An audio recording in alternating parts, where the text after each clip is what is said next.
Hello everyone, Miran Faris here with Care Law Group here in San Diego, California. This is an immigration law firm. I'm an immigration attorney handling cases in San Diego, in California, and throughout the entire US and essentially worldwide, since immigration is a federal matter.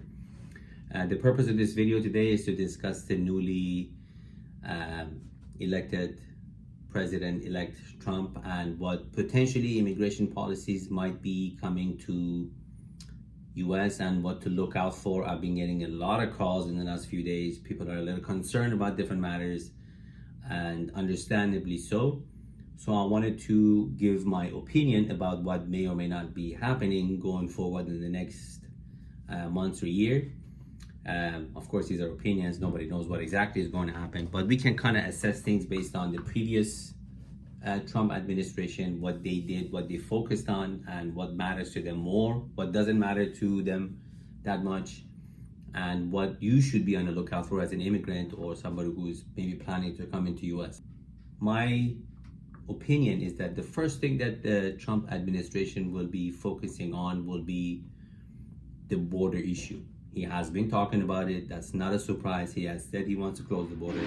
And with closing the border, we're talking about basically have an incoming process that's sensible. There's obviously different opinions about this, but there was a time that people were coming through the border here in San Diego or different parts of the US, and CBP would let them in, basically let the process take place inside US. So they would just check people in, go inside, here's your court date, and then let the court deal with it. President-elect Trump's policy are going to be more checking people right there and then and figuring out if this person even should be here or not. If there's let's say a serious criminal background, or if there's some kind of a factor that this person shouldn't be here to begin with, there's no qualifying situation, then those people wouldn't even be coming into US. I've had people calling me in the last few months.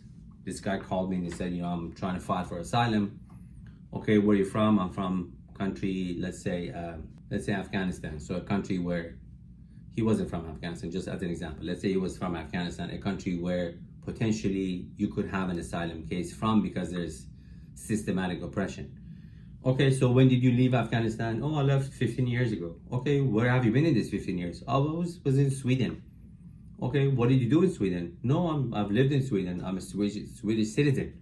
So I'm like, this is not proper. You can't come from Sweden to US where there's, you're in Sweden, you have a life there, there's no danger there for you. What are you doing here for asking for asylum? So those are the cases that this administration will be looking for, not even allowing them in. So that's number one. And these are, again, my opinions, but I feel like that will be the first line of defense.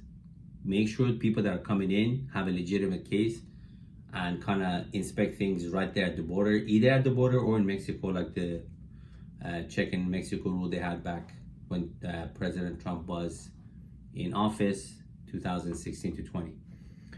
The other area that might be something that will get tighter will be employment matters.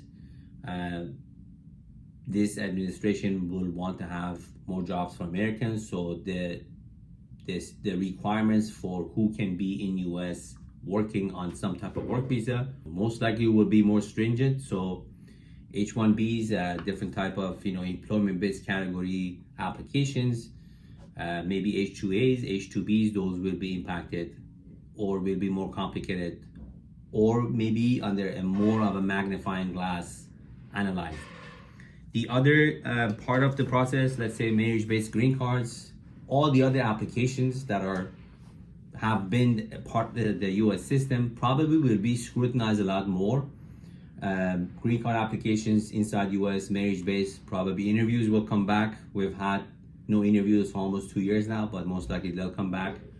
There's going to be just, back then they had the fraud, basically rules looking for everything under a fraud lens. Those things might come back. So it's basically your job to prove your case, not their job to find something wrong with your case. So it's those things are most likely things that are coming back, and preparing the applications will be very important. How you do it now, there was this time that you could kind of file things and USCIS kind of didn't ignored a lot of mistakes and errors unless it was like a major matter, but now it's either perfect or it's going to be rejected. So now more than ever, it's very important to file even things that seem to be simple, which is nothing is simple with USCIS, but seems to be simple.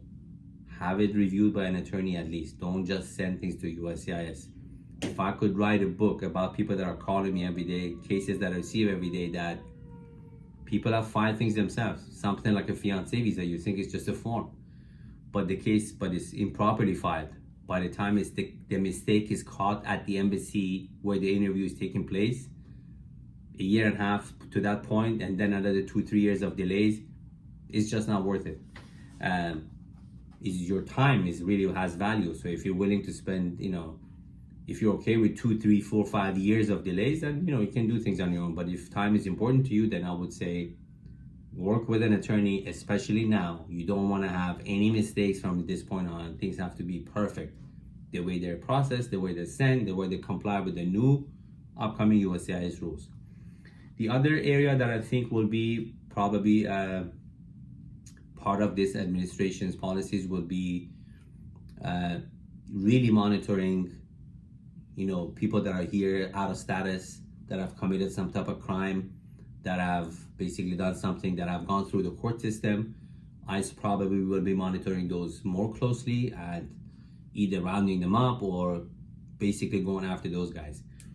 Other things may happen again, like the raids at workplace environments where you had these large raids by ICE going to different farms and different workplaces to see who has work authorization, who doesn't. These things have been part of the process basically throughout the history of USCIS or immigration, not just with the previous Trump administration. Some presidents, enforce that a little more, some less, but that's kind of things. Those are the things that come and go. There might be rules coming for people that are out of status, and if they're randomly checked somewhere, there might be some kind of an issue there. So I would be a little more careful with like being out of status and doing all kind of things that could make you subject to a check. Some police departments, some sheriff's offices, some states may start basically sharing more information with ICE. I don't know, maybe a random traffic stop, they might be able to ask you what your status, what your immigration status, and if you're not able to provide that, they might make a mark. So it would be wise to get your basically affairs in order. If there's something you need to file it now. If you're waiting for a petition and you're qualifying already, you have all the things that you need to, just sitting there because whatever reason, this is the time to do it. File things if you can file. Get things moving if you can move. The biggest problem with immigration matters is that people think they have unlimited time. They don't realize how serious the consequences are and how rapidly things change. Even under Biden administration, by the way, things change all the time. Fees change, forms changed, requirements changed. Different offices had different staff. They would reject applications that other offices wouldn't do. So this is part of life with USCIS and immigration. And we can't take things for granted just because something is working today. It's going to be working the same exact way tomorrow. Be diligent about things, file things in time, get it done, don't sit on things. That's really the big enemy, to delay things and not get things done. With that in mind, our offices are here to answer your questions. Our doors are open. We are excited to help whoever needs help with this process, answer questions. We do free consultations, so feel free to contact our office with any questions you have or concerns. We're here to assist, and hope you're having a great day. Mehran Faris from Care Law Group in San Diego. Looking forward to speaking with you soon and answering your questions. Have a great day.